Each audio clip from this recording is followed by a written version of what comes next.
Hello and welcome to Narrowcast Boxing. It's June 10th, 2019. I'd like to start this episode by giving a few thoughts about Gennady Golovkin versus Steve Rolls. This fight ended in a fourth round TKO victory for Golovkin.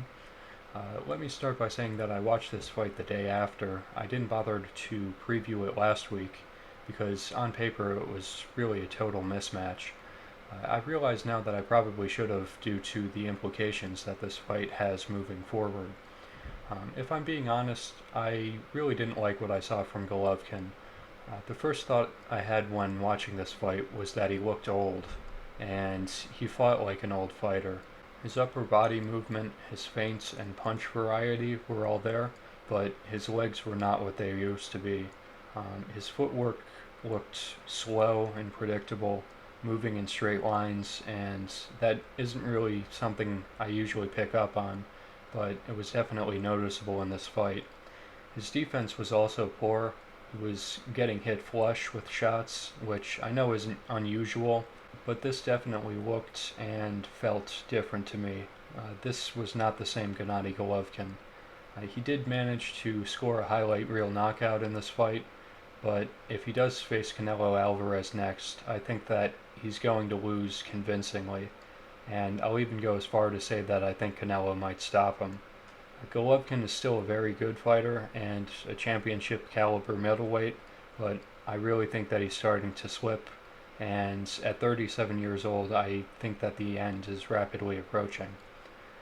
Moving on to the fights for this upcoming weekend, there are three that I'd like to mention. They are Mairis Briedis versus Krzysztof, Glowacki, Yunier Dorticos versus Andrew Tabiti, and Josh Warrington versus Kid Galahad. Let's start with Mairis Briedis versus Krzysztof Glowacki. This is a Cruiserweight World Championship fight and will be featured as part of the World Boxing Super Series tournament. Each fighter has one loss on the record, both of them to Alexander Usyk. This is a good fight on paper, and I'm expecting it to be a good fight on the night. Both Glowacki and Briedis are quality fighters, and I think that this will be worthwhile to check out. I'm leaning towards Briedis in this fight.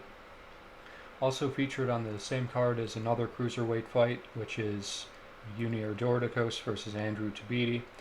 This is also part of the World Boxing Super Series tournament, and this is the fight that I'm most looking forward to for this weekend. Yunier Dorticos has only one loss against Murat Gassiev in what was an excellent fight. He'll be taking on Andrew Tabiti, who is looking to establish himself as a top cruiserweight.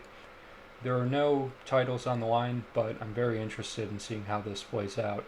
I've been impressed with Tabiti for some time now. He's trained by Floyd Mayweather Sr., and Tabiti really fights like a cruiserweight version of Mayweather. I like his style, and I think that he'll get the victory in this fight.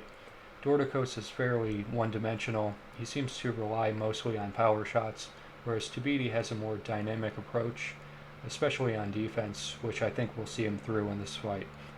This one I recommend highly. The third fight, which is worth mentioning, is Josh Warrington versus Kid Galahad. This is for a world title at 126 pounds. Warrington has established himself as a solid champion with wins over Lee Selby and Carl Frampton, whereas Kid Galahad, in my opinion, really hasn't fought anyone of note in his career.